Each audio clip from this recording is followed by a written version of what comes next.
Vamos a comenzar a tratar ahora acerca de la Trinidad, siguiendo las cuestiones 27 a 43 de la primera parte de la Suma de Teología.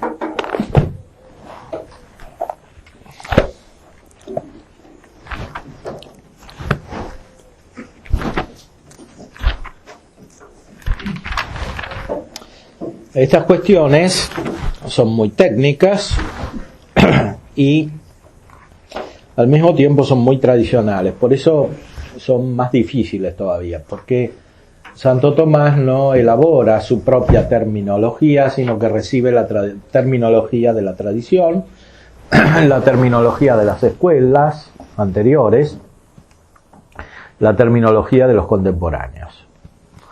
Y esto por el principio anteriormente citado, es decir, porque es el tema más importante, es el tema en el cual hay que atender mejor a la revelación, y eso significa atender mejor a la Sagrada Escritura y a la tradición.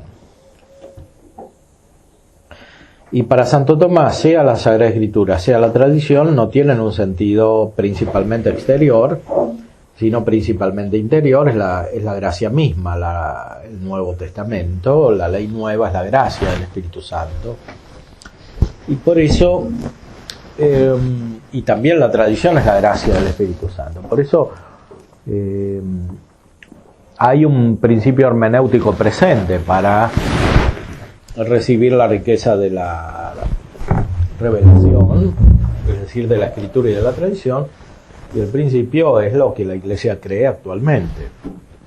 Y lo que la Iglesia cree actualmente tiene un punto de referencia, que es la fe del Papa, es decir, la fe del sucesor de Pedro, ¿no? Porque el principal oficio del Papa no es gobernar en el sentido de ordenar las acciones de los demás miembros de la Iglesia, sino confirmarlos en la fe. Bueno, esto está supuesto en la gnoseología teológica de Santo Tomás, está supuesto y aplicado aquí. Por eso, cuando consideremos estas cuestiones, deberemos atender no solo al aspecto racional, sino también al aspecto místico y finalmente al aspecto de fe, porque estas cuestiones no son comprensibles sino en el interior de una vida de gracia, una vida mística y una vida de fe. Esto para explicar por qué son complejas las cuestiones. Y para no darle más importancia a la complejidad de la que efectivamente tiene. Son complejas porque responden a un deseo que es simple, es decir, ser fiel a la tradición. Y ser fiel a la tradición significa ser fiel a la revelación y a la Sagrada Escritura.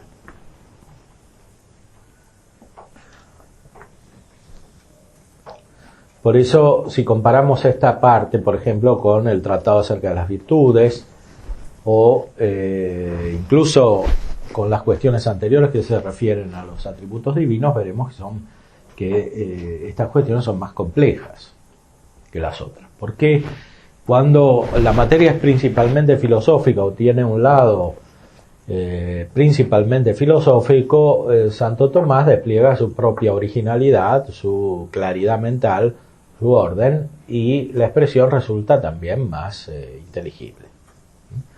En cambio, cuando el tema es más importante y trata de traslucir el misterio, la expresión es más difícil porque le preocupa más que su propia originalidad en ser fiel a lo que está en la revelación y a lo que otros pensaron, porque lo que está en la revelación no se puede profundizar por parte de un solo individuo,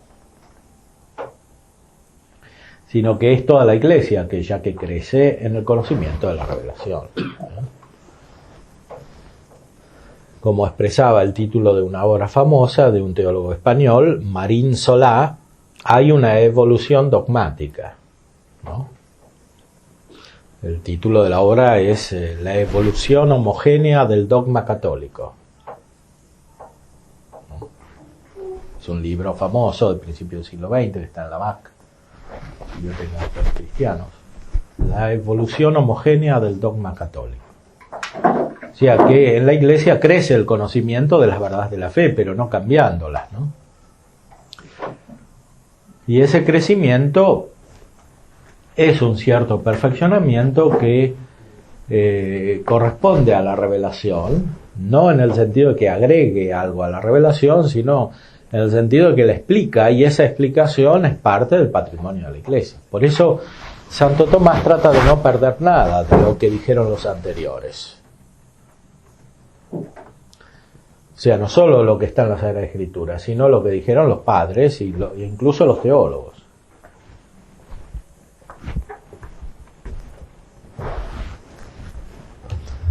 Veamos entonces el principio de este tratado acerca de la Trinidad, en la cuestión 27. Consideradas las cosas que corresponden a la unidad de la divina esencia, queda por considerar las que corresponden a la Trinidad de las personas en Dios. Bueno, algunos critican esto, o sea, en el sentido de que pareciera haber una división entre la esencia y la Trinidad, entre la esencia de Dios uno y la Trinidad, o sea, entre la naturaleza y la revelación. Bueno, en realidad esa crítica no tiene fundamento, porque este modo de proceder es connatural en el entendimiento humano. El entendimiento humano no llega directamente al conocimiento de la Trinidad. Primero tiene que conocer la existencia de Dios y sus atributos para poder acoger la revelación. Este orden que aquí sucintamente Santo Tomás propone es simplemente no solo el orden del progreso, de la intelección, del entendimiento humano, sino también el orden de la revelación misma, porque en el Antiguo Testamento está revelada principalmente la unidad de Dios, y en el Nuevo Testamento está revelada principalmente la Trinidad de Dios. Y esto no por azar, sino porque Dios responde a la naturaleza del mismo hombre que creó. Es Dios el creador del hombre, el que instituyó el modo de ser de su naturaleza, de su inteligencia, y por eso es Dios el que lo lleva a la perfección, según su propio modo. Bueno, esto está implícito en el orden que Santo Tomás sigue. Primero considera la unidad de Dios y después la Trinidad.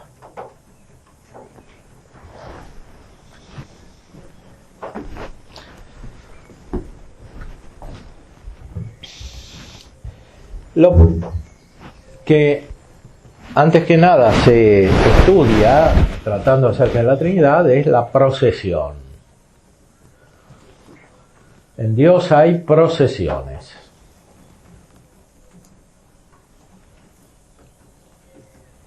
Parece extraño comenzar por una noción aparentemente abstracta, como la de procesión.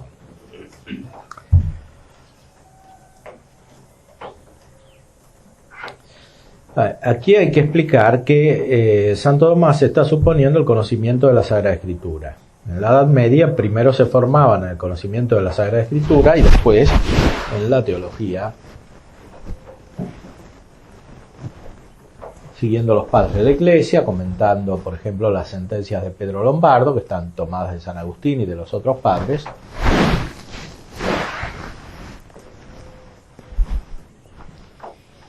Y después recién llegaban a la especulación, a las cuestiones. Las sumas de teología eran relativamente recientes. Alejandro de Ales había producido una suma de teología y Santo Tomás sigue este modelo. San Alberto también había hecho una suma de teología. Pero lo que estaba presupuesto en el ambiente teológico era el conocimiento de la Sagrada Escritura.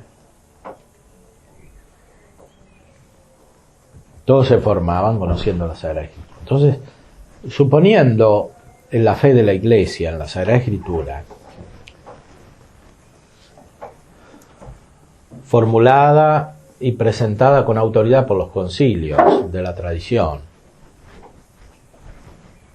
explicada por los padres, suponiendo que sabemos que, o que creemos mejor, que en Dios hay tres personas, nos preguntamos, ¿cómo se expresa esta fe trinitaria?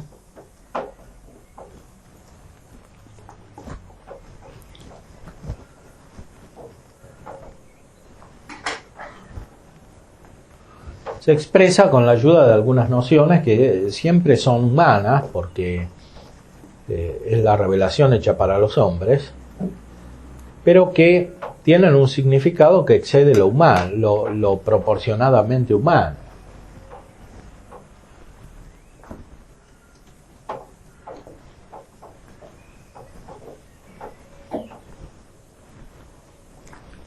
En este caso se trata de conocer una vida interna de Dios, una vida que para los hombres es captada a través del movimiento. Ya Aristóteles había explicado que son vivientes las cosas que se mueven desde sí mismas.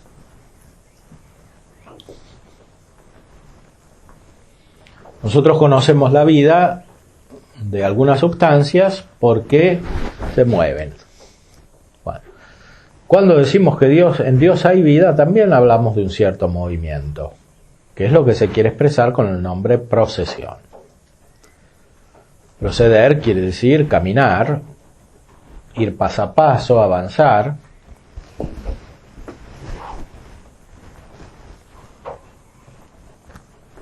¿Por qué se habla de procesiones en Dios? Porque simplemente están reveladas en el Nuevo Testamento. Cristo dice de sí mismo, por ejemplo, yo procedí de Dios, o yo salí de Dios.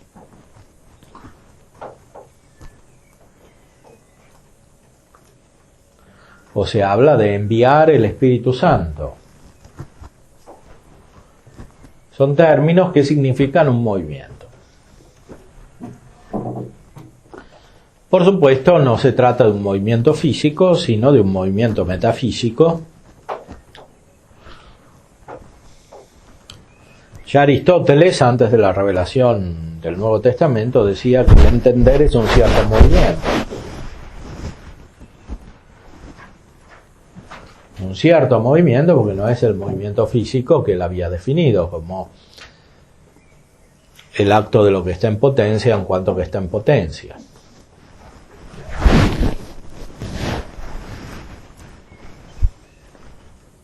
Aquí se trata de un movimiento sin potencia pasiva.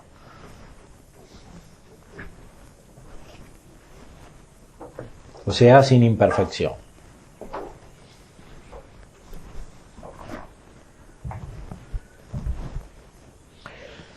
Está en el Nuevo Testamento y por supuesto está también en los símbolos de la fe.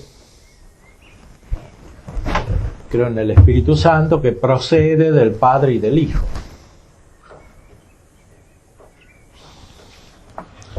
O del verbo se dice que es generado.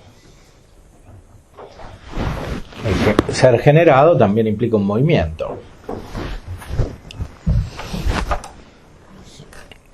Entonces, artículo primero, si en Dios hay procesión. Hay que decir que la Divina Escritura, en las cosas divinas, usa nombres que corresponden a la procesión. Esta procesión algunos la entendieron de diversa manera. Algunos tomaron esta procesión en cuanto que el efecto procede de la causa.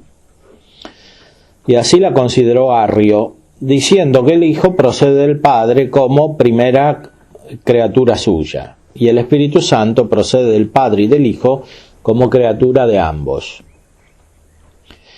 Y según esto, ni el Hijo ni el Espíritu Santo serían verdadero Dios, lo cual es contra lo que se dice del Hijo en la primera carta de Juan,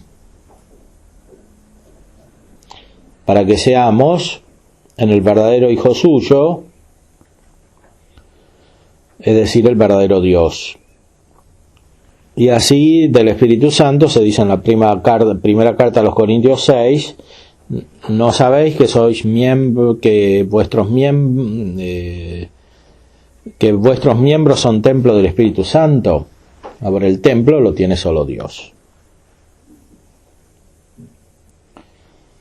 No se puede explicar, según la Sagrada Escritura, que la procesión implique causa y efecto. No se entiende así, porque el efecto no es igual a la causa, es inferior. Entonces el Hijo sería inferior al Padre y el Espíritu inferior al Padre y al Hijo. No serían Dios. Y el Nuevo Testamento revela que sea el Hijo, sea el Espíritu Santo, son el mismo Dios.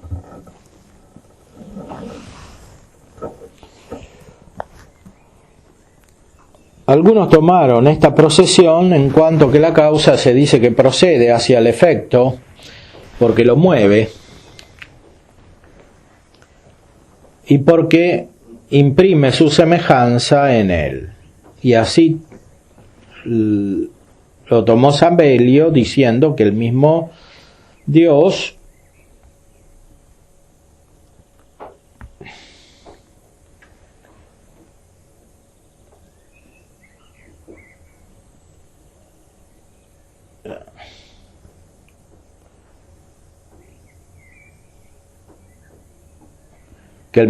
Padre se dice Hijo en cuanto que asumió la carne de la Virgen. Y él mismo dice que el Espíritu Santo, en cuanto que santifica, y al mismo llama también Espíritu Santo en cuanto que santifica la criatura racional y la vida, la mueve a la vida. Pero esta acepción es contraria a las palabras del Señor, que dice de sí mismo en Juan 5,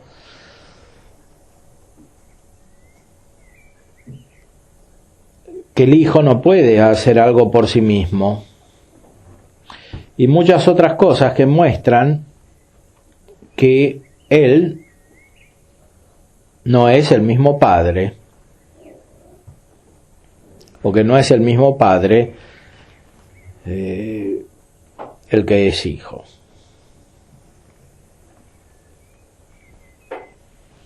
Bueno, estos son dos errores opuestos. El de Arrio, que decía que el Hijo y el Espíritu son criaturas, y el de Sabelio, que decían que el Hijo y el Espíritu son el mismo Padre, considerado de manera distinta o en cuanto realiza obras distintas.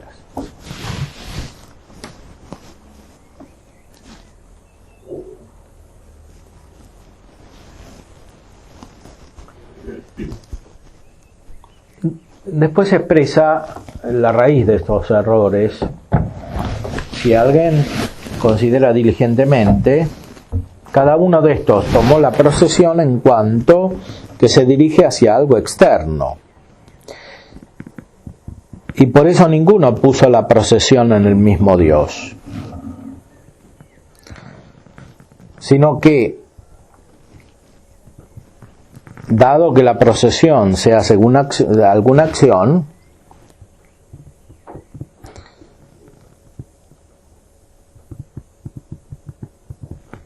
así como según la acción que tiende hacia una materia exterior hay alguna procesión hacia afuera, así, según la acción que permanece en el mismo agente, se considera una cierta procesión hacia adentro, ad extra y ad intra. Y esto máximamente es manifiesto en el intelecto, cuya acción, es decir, el entender, permanece en el inteligente.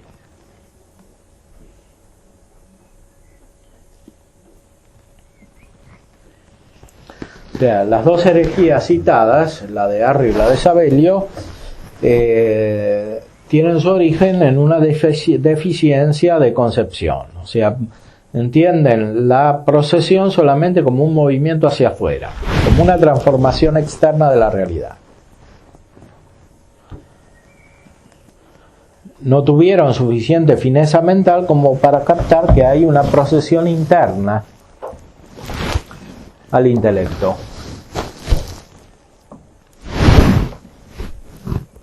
Que hay algo que, que puede moverse dentro del intelecto, como dijo Aristóteles, ya citado.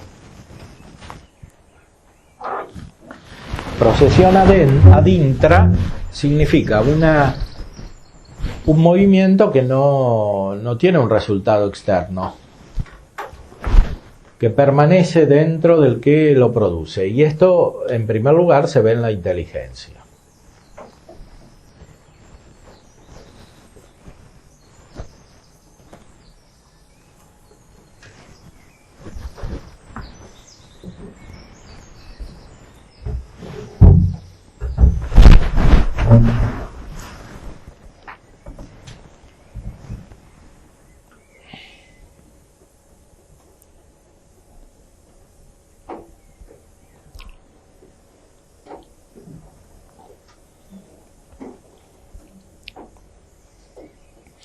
Esto máximamente es manifiesto en el intelecto cuya acción, es decir, el entender, permanece en el inteligente. Cualquiera que entiende, por el hecho mismo de que entiende,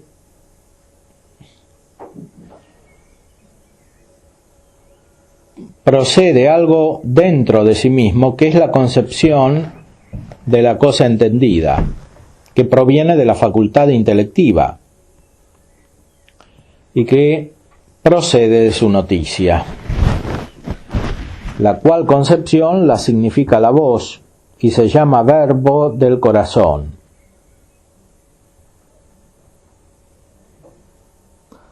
Significado a través del verbo de la voz. El verbo del corazón está expresado a través del verbo de la voz.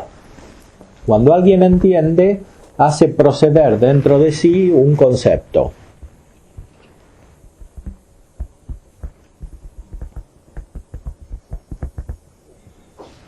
Este concepto es significado por la palabra. Como ya había dicho Aristóteles, las palabras son signos de los conceptos y los conceptos son signos de las cosas, ¿no? Bueno, cada vez que alguien entiende se produce un concepto. Y este concepto no está afuera. La palabra externa no es el mismo concepto interno del intelecto.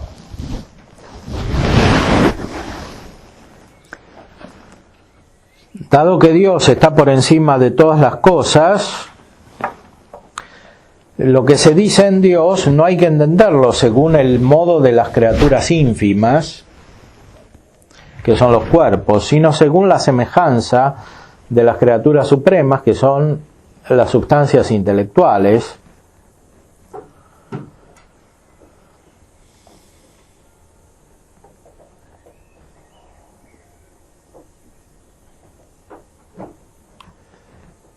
Respecto de las cuales también la semejanza tomada de ellas es deficiente de la representación de las cosas divinas,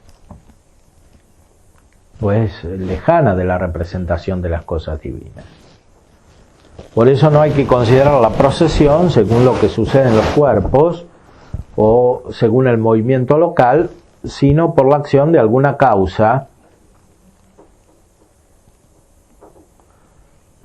o por la acción de alguna causa hacia el efecto exterior, como el calor que calienta lo calentado, sino según una emanación inteligible, es decir, del verbo inteligible que surge del que lo dice y que permanece en sí. Y así la fe católica dice que hay procesión en Dios. Bueno, esta es la analogía fundamental que da origen a toda la explicación del entendimiento. ¿De dónde surge esta explicación? De principalmente surge de San Agustín, del De Trinitate de San Agustín. Santo Tomás en todos los temas principales sigue a San Agustín. En los temas principales de la teología, sobre todo, aunque también en algunos puntos filosóficos, sigue a San Agustín.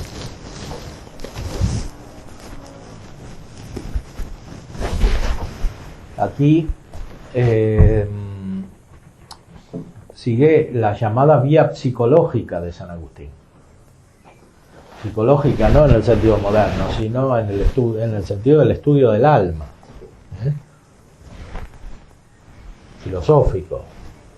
O sea, hay una comparación entre lo que sucede en la Trinidad y lo que sucede en el alma humana cuando actúa. Y el punto de partida de esta comparación es el análisis de lo que sucede en el acto intelectual. Cuando alguien entiende, tiene un concepto, y el concepto surge de su mente.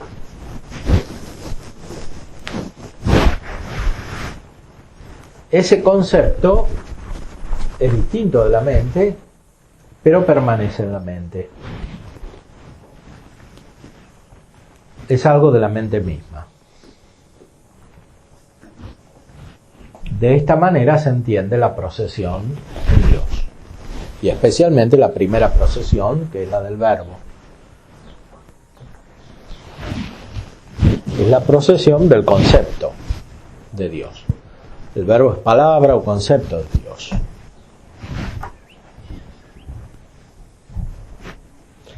Por supuesto, no se está entendiendo la procesión, ni se está entendiendo a Dios que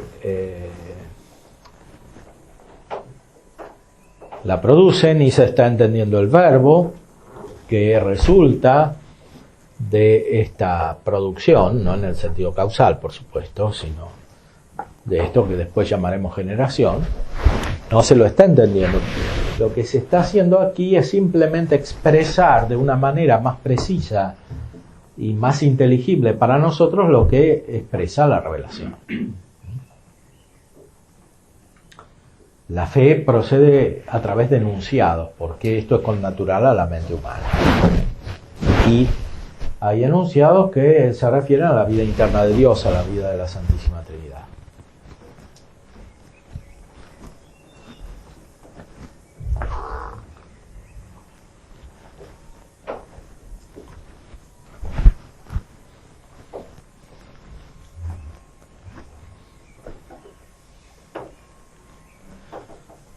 Aquí atendemos a estos enunciados.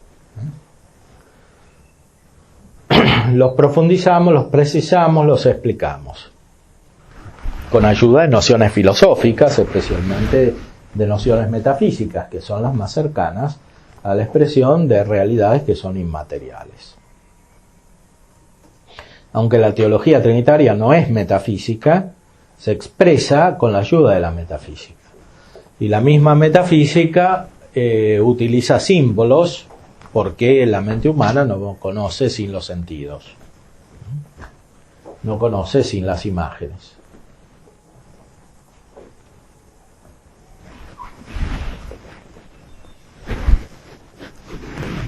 Bueno, tal vez tienen alguna pregunta acerca de este primer artículo, de esta primera explicación que es fundamental. Yo no comprendo aquí, realmente es muy difícil, pero no sé cómo explica Santo Tomás la cuestión porque si el verbo es palabra o concepto de Dios, en el sentido del verbo encarnado, ¿no? No solo verbo encarnado, el verbo en sí es concepto de Dios, ¿no? Sí. Pero ahí la cuestión todavía no comprendo cómo no perder en ese sentido la cuestión personalista, ¿no? La cuestión del verbo como persona. Porque, no sé, la cuestión del concepto y persona, para entender esto, lo veo un poco difícil. Bueno, aquí no se está atendiendo directamente la persona porque se sabe que el verbo es persona por la revelación, aunque la palabra persona no está en el Nuevo Testamento referida al verbo. Se sabe que es persona. Lo que se está queriendo explicar aquí es qué quiere decir procesión del verbo, o sea que una persona surge de la otra. La palabra verbo no está aquí utilizada para explicar la persona, para expresar la persona, sino para expresar cómo una persona surge de la otra. Para eso se utiliza la expresión verbo. Sí, pero esa es la cosa, porque aquí estamos viendo en un ámbito trinitario, pero después aplicando eso a un ámbito cristológico, Sí. ¿habría problema o no? No, porque es siempre la misma persona. O sea, Cristo como persona surge del Padre, y eso es lo que quiere expresar la palabra verbo. O sea que el Hijo, antes de la encarnación y también después de la encarnación, está referido al Padre, porque surge del Padre, porque no es Hijo sino del Padre. Eso es lo que explica la palabra verbo, la procedencia, el origen. La procedencia, el modo de un movimiento que no es movimiento físico.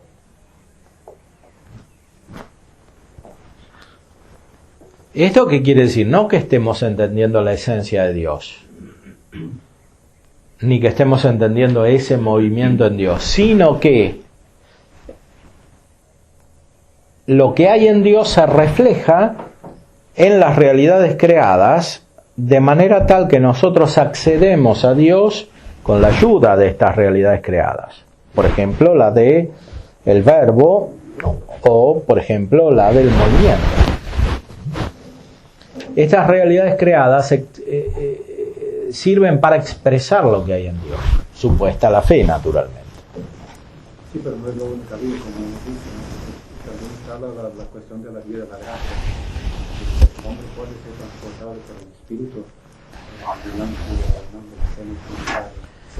Es que las dos cosas están unidas, porque no podríamos explicar lo que la experiencia de la gracia nos hace conocer, sino con palabras humanas tomadas de las realidades que nosotros conocemos, que es lo que se está haciendo aquí, y lo que ya hacía el Nuevo Testamento, ¿no? Por ejemplo, cuando Cristo dice, yo soy el camino, está usando una realidad humana para explicar su persona. Bueno, de la misma manera, cuando el Nuevo Testamento usa la palabra verbo, está usando una realidad humana para explicar no directamente la persona, sino la referencia de una persona a otra, o sea, del Hijo al Padre. Ahora sí me queda muy claro. O lo mismo cuando el Nuevo Testamento usa la palabra hijo, porque Cristo no es hijo del Padre como un hijo humano, es hijo de su Padre. O sea, todas estas expresiones se pueden usar supuesta la gracia y la fe. O sea, un contacto de la mente humana con la mente divina, con la realidad divina, que es sobrenatural. O sea, que supera lo que la mente puede alcanzar por su razonamiento y por sus conceptos naturales.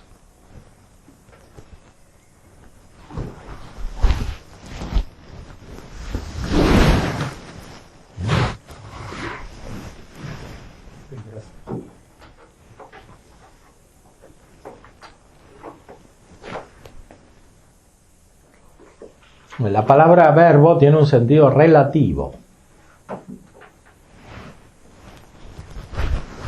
Recordemos que más adelante dirá Santo Tomás que las personas son relaciones, pero no relaciones al modo del accidente, como en las categorías de Aristóteles está la relación, sino al modo de la substancia. Por eso dice que las personas son relaciones subsistentes, o sea, relaciones que existen como la substancia y no como los accidentes.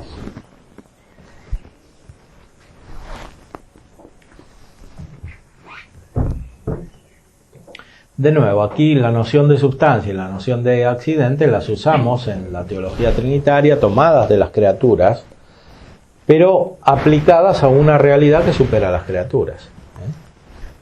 Por eso, por un lado, negamos que en Dios haya accidentes. Y por eso cuando usamos la palabra relación, la usamos en un sentido positivo para decir que el Hijo se refiere al Padre.